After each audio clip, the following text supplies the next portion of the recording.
आवाज़ें आप सभी को जा रही होगी। Am I audible to all? Class 10th आपका सेशन शुरू होने वाला है। जितने लोग जुड़ सकते हैं जुड़ते चले जाएं। हमारा क्लास 10th का सेशन जो है वो चलने वाला है। टाइमिंग हमारी 7:30 बजे आप सभी को पता होगी। नमस्कार, जय हिंद। क्या हाल चाल? सब मस्त स्वस्थ और ज़बरदस्त होंगे। तैयारी पूरे ज़ोरों शोरों से कर रहे होंगे। और ये हमारा जो सेशन है वो क्लास 10वीं यानी कि क्लास 10th का रसायन विज्ञान का हमारा सेशन रहता है। आप सभी अब तक मेरे से परिचित हो चुके होंगे। अगर आप नए हैं तो आप सबसे पहले इस सुबोध डिजिटल को जो है सब्सक्राइब कर सकते हैं, जहाँ पे कि आपको तमाम विषयों के जो है क्लास 9 से लेके 12 तक, साथ ही साथ नीट और जेई के आप एस्पिरेंट है तो आपको मिलेगा क्या, और ओलंपियाड की भी तैयारी अगर आप कर रहे हैं तो आपको यहाँ पे बेहतरीन कंटेंट देखने को मिल जाता है। हमारा क्लास 10th का जो सेशन है वो लगभग शाम को 7:30 बजे आता है। ये लेक्चर हमारा कौन सा है? तो ये इस चैप्टर का आपको पता है, चैप्टर नंबर 1 यानी कि रासायनिक अभिक्रियाएं एवं समीकरण, केमिकल रिएक्शन एंड इक्वेशन का ये हमारा लास्ट लेक्चर है। जिसके बाद ये चैप्टर पूरा फिनिश हो जाएगा। तो आप कहिएगा सर बाकी लेक्चर्स हमें कहाँ मिलेंगी? तो बाकी लेक्चर्स जो हैं आप इसी सुबोध डिजिटल चैनल को जब खोलते हैं तो आपको कुछ नहीं करना है, सीधा जाना है इसके प्लेलिस्ट के ऊपर। और प्लेलिस्ट के ऊपर जाने के बाद आप चाहे जो भी क्लास से बिलोंग करते हो, आपको केमिस्ट्री का लगातार ऊपर से ही 1 2 3 4 क्लास 9 10 11 एंड 12 का प्लेलिस्ट मिल जाएगा। आप वहाँ से क्लास 10वीं के प्लेलिस्ट को खोलिएगा, क्लास 10th की, तो आपको वहाँ पे एकदम सीक्वेंस में इस चैप्टर के सारे वीडियोस मिल जाएंगे जो कि शॉर्ट लेंथ में है। आपको नंबर ऑफ वीडियोस भी ज़्यादा नहीं, आपको 10 से 11 वीडियोस के आसपास होंगे, जिसमें पूरा चैप्टर 1 पूरे बेहतरीन तरीके से कवर किया गया है, वो भी मात्र आधे आधे घंटे के सेशन में। तो बस आपको क्या करना है, पूरे चीज़ों को समझना है। और फिर यहाँ पे एक दिन हम लोग रखेंगे, नेक्स्ट डे जो है वो क्वेश्चन आंसर राउंड। सब कुछ समझ के आना है, क्वेश्चन आंसर राउंड में आपको बेहतरीन प्रदर्शन करना है।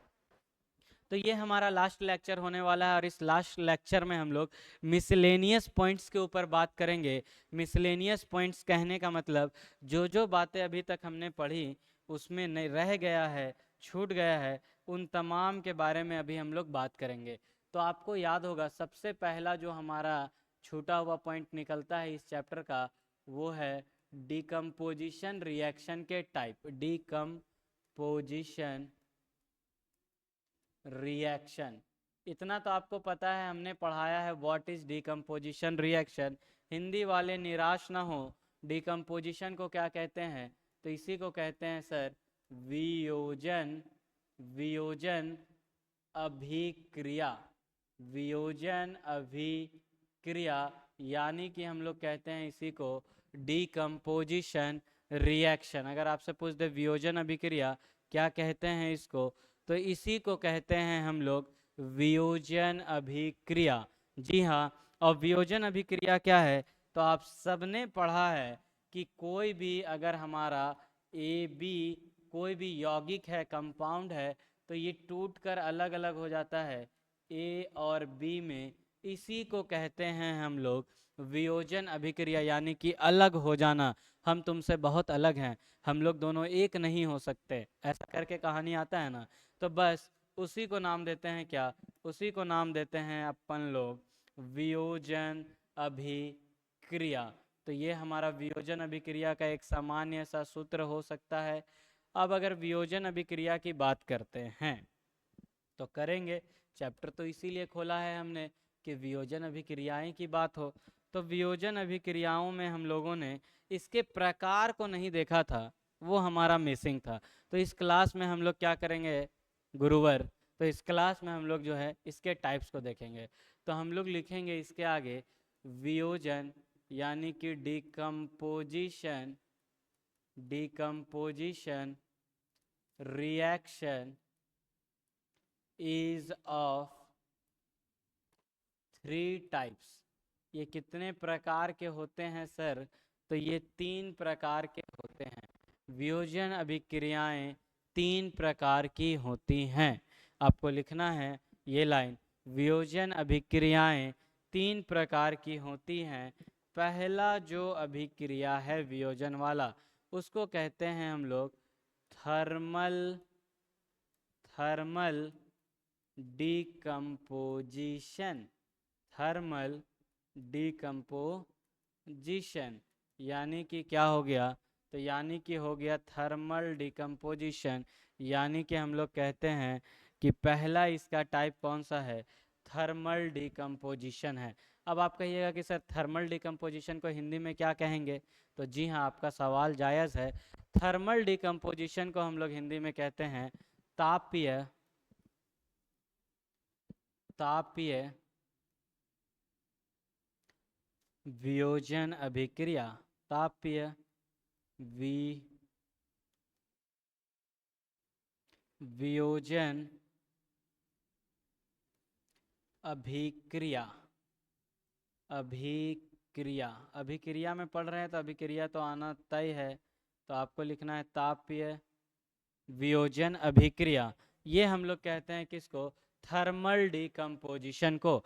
अब नाम से क्लियर है क्या? ताप यानी कि तापमान, और थर्मल का मतलब भी होता है क्या? तो थर्मल का भी मतलब होता है टेम्परेचर, यानी कि वैसा डिकम्पोजिशन रिएक्शन। क्या मैं कह रहा हूँ? वैसा डिकम्पोजिशन रिएक्शन जो कि टेम्परेचर के कारण हो, और टेम्परेचर का सीधा सीधा मतलब होता है उष्मा, हीट के कारण हो, उसी को नाम देते हैं थर्मल डिकम्पोजिशन। वैसा वियोजन अभिक्रिया जो कि तापमान के बढ़ोतरी के कारण यानी कि ऊष्मा के कारण होता हो, उसे कहेंगे थर्मल डिकम्पोजिशन। तो इसका इंग्लिश में परिभाषा लिखेंगे क्या? The decomposition reaction. देखिए एक शॉर्टकट में लिख सकते हैं। क्या शॉर्टकट में लिख सकते हैं? तो the decomposition reaction which are happened yet taken due to the presence of कह सकते हैं heat is called thermal decomposition। और एक इसको थोड़ा सा एक्सप्लेन कर सकते हैं। अब आप कहिएगा कैसे एक्सप्लेन कर सकते हैं? तो इसको लिख सकते हैं the process of conversion of या splitting of one component into more than one components, या conversion of या splitting of one substance into more than one substance by heat। तो उतना लंबा लिखने से अच्छा है कि हम लोगों को पता है डिकम्पोजिशन क्या है, तो सीधा सीधा चलते हैं। The decomposition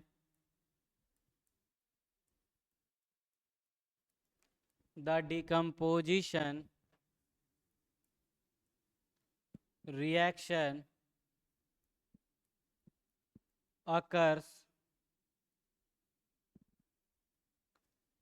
due to the presence of heat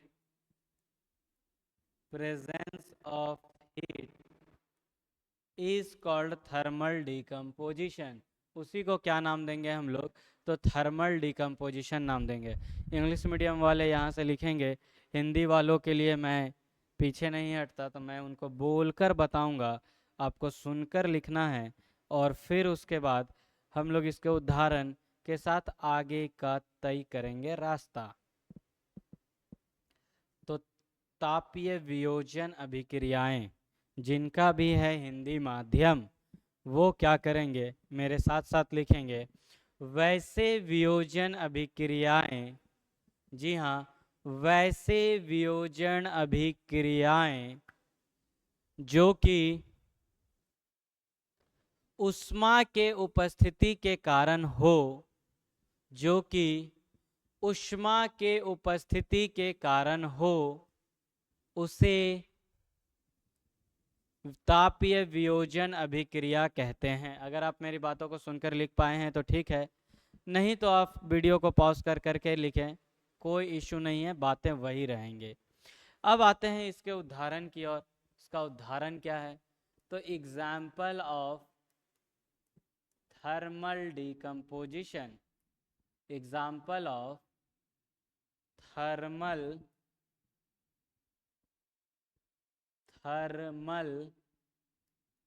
decomposition. और याद रखिएगा उदाहरण बहुत महत्वपूर्ण है। जब पिछले दिन आपको मैंने दिखाया था बोर्ड का हमारा क्वेश्चन, तो आपने देखा था कि उदाहरण पूछे जाते हैं और अभिक्रियाओं में खास करके उदाहरण ही पूछे जाते हैं, तो आपको उदाहरण याद रखने हैं। दो दो उदाहरण सबके याद रखेंगे, काम हो जाएगा। चलिए इसका पहला उदाहरण हम लोग देखते हैं। तो पहला उदाहरण जैसे ही हम लोग देखते हैं इसका, तो क्या देखने को मिलेगा। तो पहला उदाहरण हमारा है CaCO3। अब तक आपको इन सभी का नाम आना चाहिए, रटा हुआ होना चाहिए। इसी को कॉमनली हम लोग कहते थे लाइम स्टोन, चूना पत्थर। और ऐसे इसका केमिकल नेम क्या है, इसका रासायनिक नाम, इसका केमिकल नेम यानी कि इसका रासायनिक नाम जो होता है वो है calcium carbonate. Calcium carbonate Hindi में लिखेंगे, इंग्लिश में लिखेंगे, दोनों में नाम तो सेम टू सेम यानी कि समान ही रहेगा, इसलिए मैं एक ही लैंग्वेज पे नाम लिखता हूँ। इसको चूना पत्थर कहते हैं, वो लिख सकते हैं आप अलग से। तो ये टूटेगा और टूटेगा तो बिखरेगा, और बिखरेगा तो क्या देगा, तो ये देगा हम लोगों का CaO प्लस CO2। ये कैसा उदाहरण है, तो ये उदाहरण है तापीय वियोजन अभिक्रिया का। फिर बढ़ते हैं हम लोग दूसरे उदाहरण की ओर। दूसरा उदाहरण है हमारा PbNO3 अब इसका नाम इतना बार आ गया है कि आपको इसका नाम याद होना चाहिए। इसका नाम हो जाता है लीड नाइट्रेट। इसका नाम हो जाता है लीड नाइट्रेट। और इसी लीड नाइट्रेट को जब अपन लोग गर्मी दे देंगे, उष्मा दे देंगे, हीट दे देंगे, तो ये टूटेगा और टूट कर देता है PbO plus NO2 plus O2। PbO यानी कि lead oxide, nitrogen dioxide and oxygen. तो आपको क्या करना है, इन सभी अभिक्रियाओं को याद रखना है। और आपके बुक में और भी एक दो अभिक्रियाएं हैं, तो मैं तो कहता हूँ बार बार कि बुक हमारे लिए बहुत इंपॉर्टेंट है। मैं यहाँ पे आपको कॉन्सेप्ट क्लियर करके जाऊँगा, लेकिन जब आप बुक पढ़ोगे तो उसके बारे में आपको एक डीप नॉलेज, जो कहता है ना गहरा अध्ययन, वो हो सकता है। तो यहाँ पे हमारा काम तो चल जाएगा एग्जाम पॉइंट ऑफ व्यू के लिए, तो ये बहुत अच्छा है, शॉर्टकट समरी हो सकता है। और शॉर्टकट क्या, यहाँ पे मैं मोस्ट ऑफ द चीज़ बता रहा हूँ डीप जाकर ही, लेकिन फिर भी बुक पढ़ने से हमारे जीवन में बहुत फर्क पड़ता है। कहते हैं ना कि जब हम लोग किसी का अध्ययन करना शुरू करते हैं तो हमारे ध्यान में वही अध्याय आ जाता है। तो अध्याय को अगर आपके ध्यान में लाना है तो करना पड़ेगा। दूसरा आते हैं हम लोग प्रकार में। ये तो पहले प्रकार के ऊपर इतनी बातें हो गई। दूसरा जो प्रकार होता है हमारा, वो होता है थर्मल के बाद अगर हम लोग कहते हैं तो वो हमारा हो जाएगा कौन सा, तो वो हमारा हो जाएगा इलेक्ट्रोलाइटिक, या फिर बहुत जगह लिखा रहेगा इलेक्ट्रोकेमिकल। इलेक्ट्रोकेमिकल डिकम्पोजिशन रिएक्शन या फिर इलेक्ट्रोलाइटिक, जो अच्छा लगता है लिखिए। चलिए हम लोग तो लिखते चलते हैं electrochemical. Electrochemical decomposition reaction. Decomposition reaction, electrochemical decomposition reaction क्या होता है अब वो समझते हैं।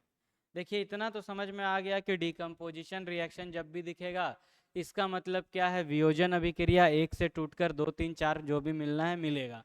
लेकिन इलेक्ट्रोकेमिकल का मतलब क्या हो गया, यहाँ पे कह सकते हैं विद्युत विद्युत विद्युत वियोजन अभिक्रिया या फिर विद्युत रसायन भी बहुत जगह लिखा रहता है, तो हम लोग सबको मिलाकर चल रहे हैं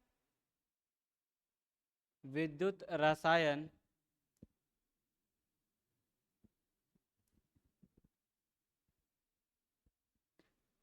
हम लोगों को बहुत जगह विद्युत रसायन भी दिखेगा, तो विद्युत रसायन भी हम लोग लिख कर चल सकते हैं। विद्युत रसायन वियोजन अभिक्रिया। अभिक्रिया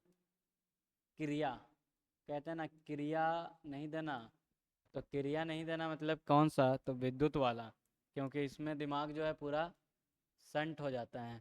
अब देखिए इलेक्ट्रोकेमिकल डिकम्पोजिशन रिएक्शन जो है वो क्या होगा, तो बस वही चीज़ कि जब एक हमारा कोई भी कह सकते हैं यौगिक हो या फिर कोई भी पदार्थ हो, वो टूटकर दो से अधिक पदार्थों में परिवर्तित, दो या दो से अधिक पदार्थों में परिवर्तित हो रहा हो और उसका सूत्रधार बना हो विद्युत यानी कि इलेक्ट्रिसिटी, तो हम लोग उसी को नाम दे देंगे क्या, तो उसी को नाम दे देंगे हम लोग electrochemical decomposition reaction.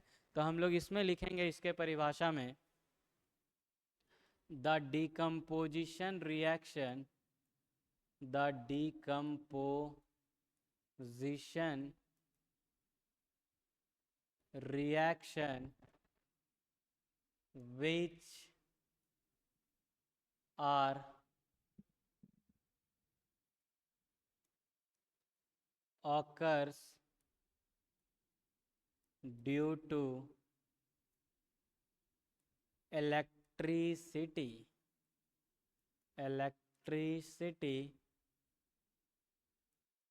is called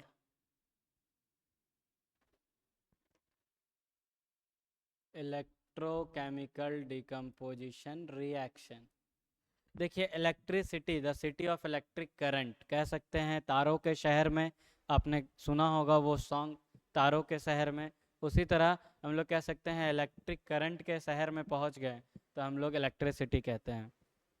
खैर ये तो हो गई ऐसे ही चिल करने वाली बातें, थोड़ा आगे बढ़िए और आगे बढ़कर हम लोग कह सकते हैं क्या, तो इसके उदाहरण को, और इसका उदाहरण देने से पहले इंग्लिश मीडियम वाले इसको लिखेंगे और हिंदी मीडियम वाले को जैसे हर बार मैं बोलकर बताता हूँ, बस मैं बोलकर समझा रहा हूँ, आपको मेरे साथ साथ लिखना है और फिर जाकर क्या होगा, फिर जाकर हम लोग इसके उदाहरण को देखेंगे। तो इलेक्ट्रोकेमिकल डिकम्पोजिशन रिएक्शंस को अगर हम लोग लिखना चाहें तो हम लोग लिख सकते हैं हिंदी में, वैसा वियोजन अभिक्रिया, वैसा वियोजन अभिक्रिया जो कि विद्युत के कारण होता हो, उसे विद्युत रासायन वियोजन अभिक्रिया कहेंगे, उसे विद्युत रासायन वियोजन अभिक्रिया कहेंगे। आप वीडियो को पॉज कर करके लिख लें इस बातों को। अब चलते हैं इसके उदाहरण की ओर। इतना कहानी तो हमने सुना, इसका एक उदाहरण भी दे दीजिए सर, तब ज़्यादा मज़ा आएगा, कहानी पूरा सिद्ध हो जाएगा।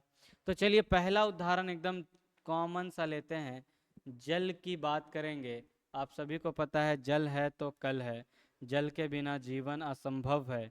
तो जैसे ही हम लोग जल की बात करते हैं H2O और उसके ऊपर हम लोग इलेक्ट्रिसिटी यानी कि विद्युत देंगे, तो विद्युत देने पे क्या होगा, ये जल हमारा जो है इस विद्युत को सह नहीं पाएगा और ये टूट जाएगा। किस में टूट जाएगा, तो H2+O2 में टूट जाएगा।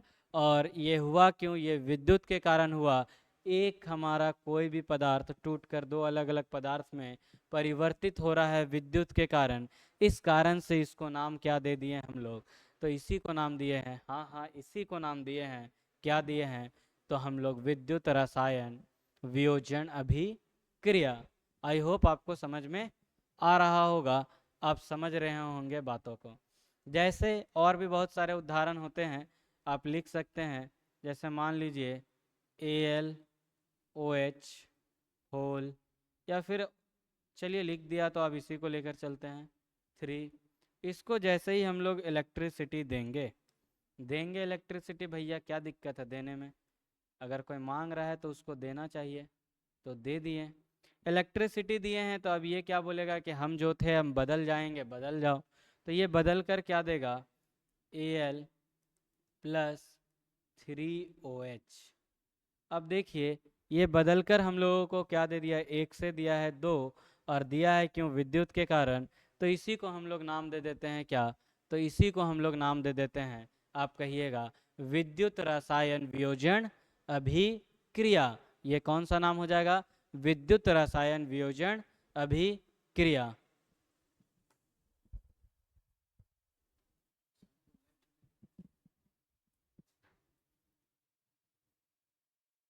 इतना लिखेंगे आप लोग, फिर उसके बाद हम लोग आगे बात करते हैं।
तो चलिए, आप सब जो है इतना दूर लिखे होंगे, मैंने हिंदी में भी परिभाषा बताया, और साथ ही साथ आपको जो है यहाँ पे मैंने बताया कि इसका उदाहरण क्या हो सकता है। आपने दोनों देखा। अब जो है हम लोग क्या करेंगे, तो अब जो है हम लोग देखिए, हमारी मक्खी यहाँ पे जो है वो भी चाहती है कि हम लोग जो है और पढ़ें, और पेजों को ये मक्खी जो है पार करते हुए जा रही है। तो कोई बात नहीं, एकदम आपकी बातों को हम लोग सर्वोपरि लेंगे और पढ़ेंगे। और अब अगला जो हमारा प्रकार है वो हमारा प्रकार है तीसरा। जी हाँ, तीसरा प्रकार है। और वो तीसरा प्रकार क्या होता है, तो आप सभी को लिखना है। जो तीसरा प्रकार हमारा होता है, कौन सा, वियोजन अभिक्रिया का, वो कौन सा होगा, तो आपको लिखना है जो तीसरा प्रकार है वियोजन अभिक्रिया का, वो होता है photochemical, photochemical decomposition, decomposition reaction. जी हाँ, photochemical decomposition reaction.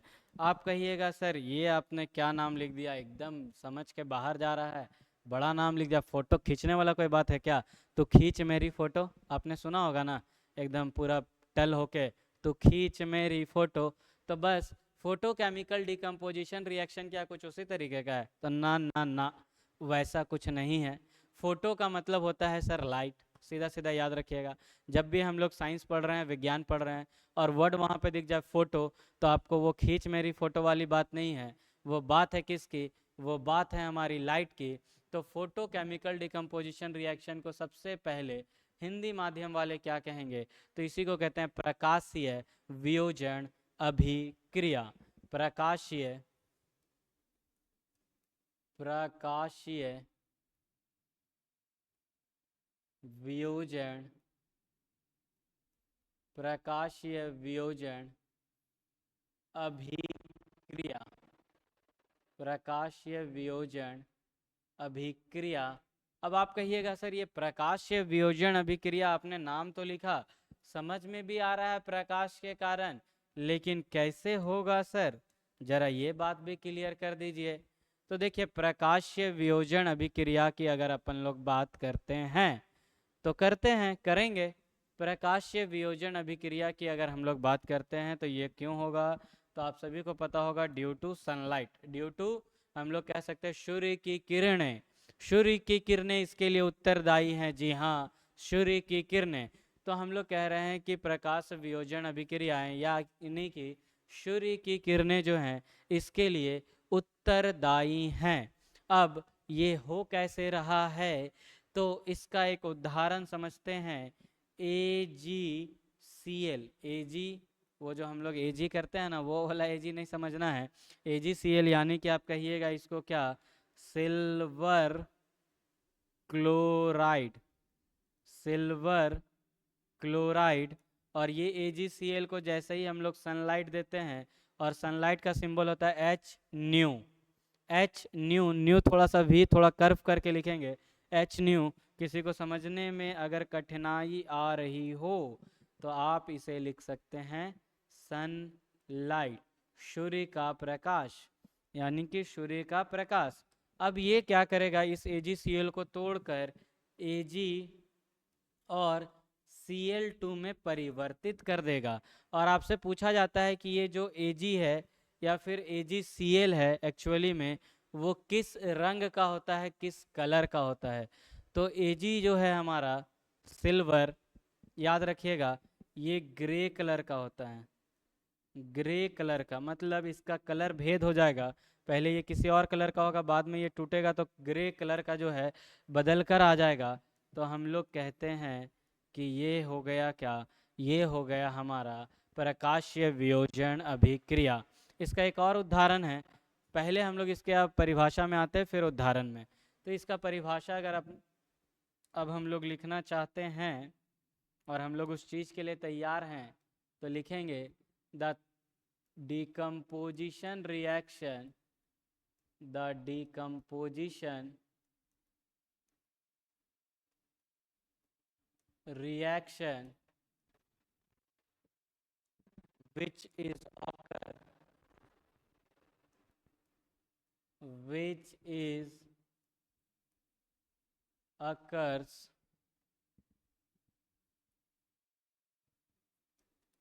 due to sunlight, और सीधा सीधा लाइट भी लिख सकते हैं, due to sunlight is called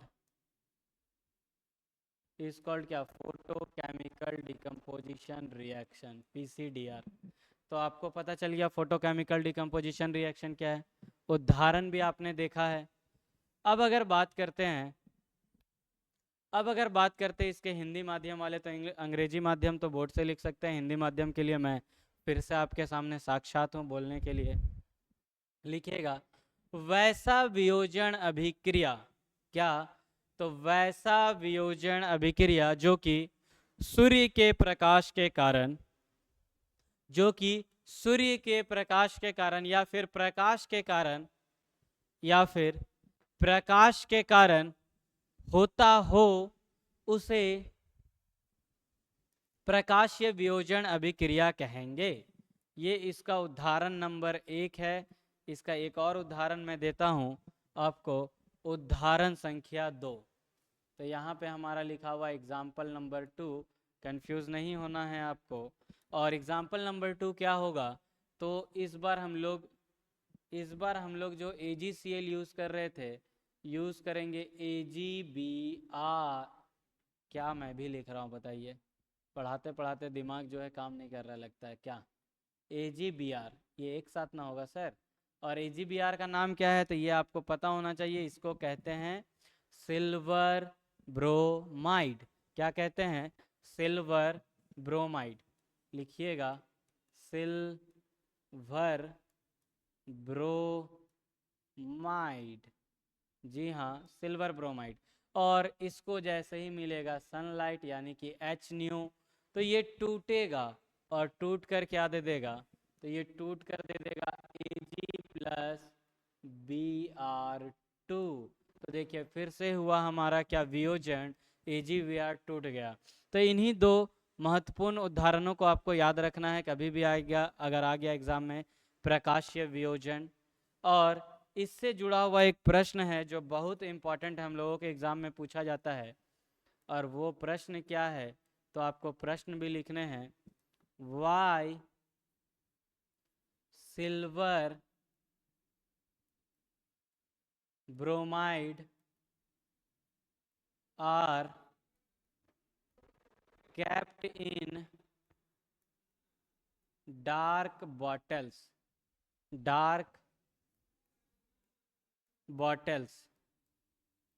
ये हमारा जो है एक प्रश्न है जो कि बहुत बार आपको देखने को मिलेगा।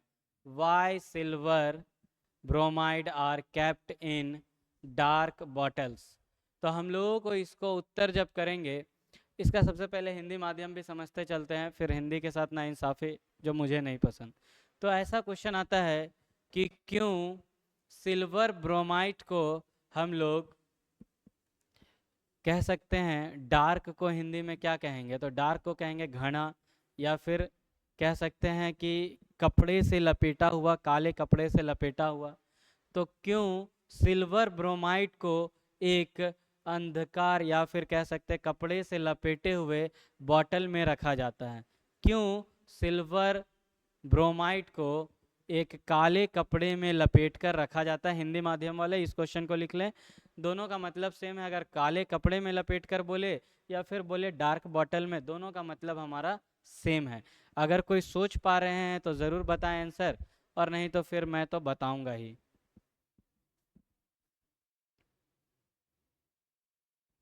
चलिए तो एक काम करते हैं, आपसे पहले मैं ही बताता हूँ।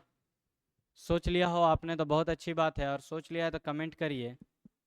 देखिए, ऐसा इसलिए होता है क्योंकि जो सिल्वर ब्रोमाइड है are photosensitive, photosensitive, इसका मतलब क्या हुआ? That is it decomposes, it decomposes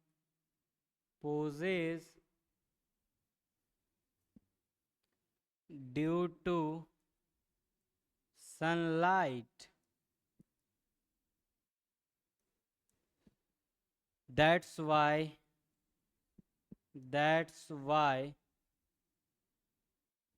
silver bromide are kept in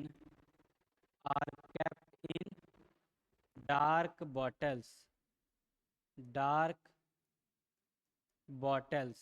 यहाँ तक तो हमारा बात हो गया। अब अगर इस तरह का कभी एग्जाम में आए तो कोशिश करिएगा, हम लोग पढ़ रहे हैं क्या पढ़ रहे हैं, रसायन विज्ञान यानी कि केमिस्ट्री, तो आप इसका एक अगर कोई भी समीकरण बनता है, अभिक्रिया है, तो वो भी ज़रूर दर्शाइए। तो यहाँ पे दर्शा दीजिएगा AgBr जो है वो H म्यू के कांटेक्ट में Ag प्लस Br2 में जो है टूट जाता है, परिवर्तित हो जाता है। इसका मतलब क्या हुआ? मैं ये कहना चाह रहा हूँ कि सिल्वर ब्रोमाइड जो है वो हमारा कैसा है?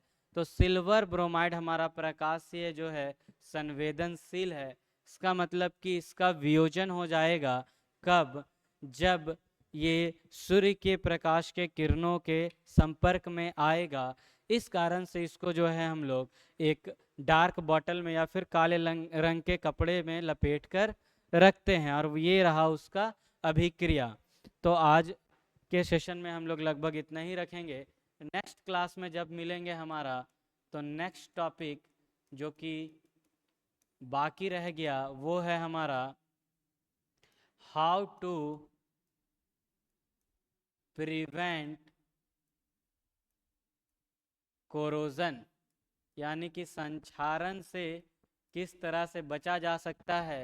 और फिर PYQs कर कर एक दिन का और सेशन लगेगा। मैंने कहा था एक दिन, लेकिन एक दिन का और सेशन क्योंकि PYQs तो हमें लेने ही थे, उसी में ऐड कर देंगे हाउ टू प्रिवेंट कोरोजन, और PYQs हम लोग पढ़कर इस पूरे चैप्टर को हम लोग समाप्त कर लेंगे। इस चैप्टर में हम लोग इतना ही रखेंगे आज के लिए। मिलेंगे नेक्स्ट सेशन में, तब तक के लिए जय हिंद।